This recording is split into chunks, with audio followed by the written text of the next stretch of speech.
guys, so this is episode 4 of Cooking with Gretchen.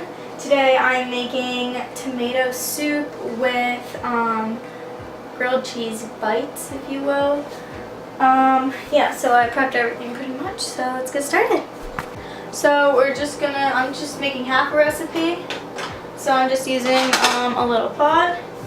I am going to be melting one tablespoon of butter. So once the butter is melted, I'm adding half an onion and 1 clove of garlic.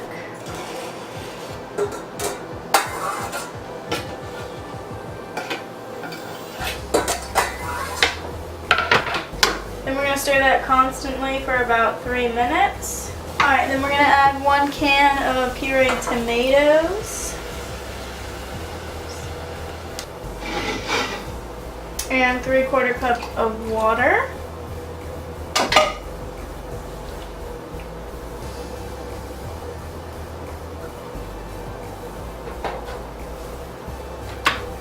Gonna add a little bit of pepper to taste.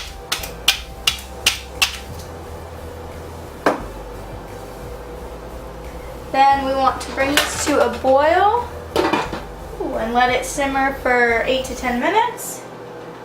And then we'll whisk in the milk. So while I wait for this to boil, I'm going to cut some cheese to go on top of the bread that I toasted. And then I'm just going to broil it for a few minutes so it melts and I can dip it into the soup.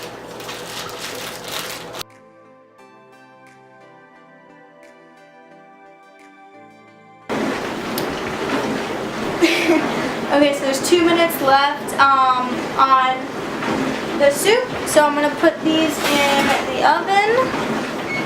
Cheesy breads, broil, and hopefully it'll be done when the soup's done. So the soup is done. We are supposed to add 1/4 cup of milk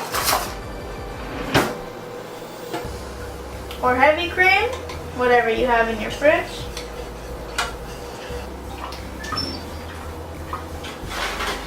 So our garlic bread, not garlic bread, our grilled cheese is nice and melty. Yum yum. And there we have it. Tomato soup and grilled cheese. Thanks for watching, guys. We'll see you next time.